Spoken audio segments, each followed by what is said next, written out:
અમરેલી જિલ્લામાં ખેડૂતો હવે પામ ઓઇલની ખેતી કરી અને સારી આવક મેળવશે।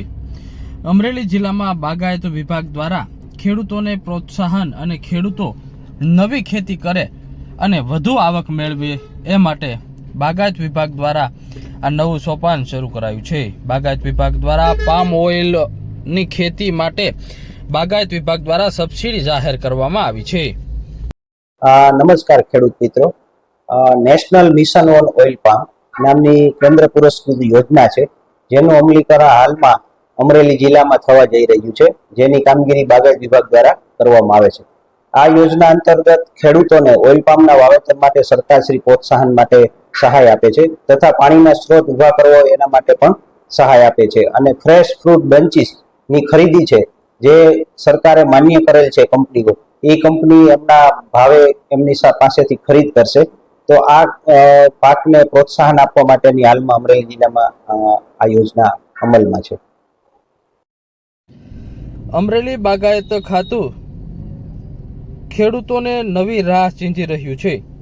પરંપરાગત ખેતી છોડી અને અમરેલી જિલ્લામાં હવે ખેડૂતો નવી ખેતી અને નવી તક મેળવી રહ્યા છે। અમરેલી જિલ્લાના ખેડૂતો હવે પામની ખેતી કરશે અને જેમાંથી સારી એવી લાખો રૂપિયાની કમાણી કરશે, પાક ઉત્પાદન મેળવશે। બાગાયત વિભાગ દ્વારા અને સરકાર દ્વારા જે વિદેશથી પામ ઓઇલ મંગાવવામાં આવે છે તેની બદલે હવે ગુજરાત અને ભારત દેશમાંથી આ પામ ઓઇલ તૈયાર થાય જે માટે સતત કાર્ય કરી રહ્યા છે।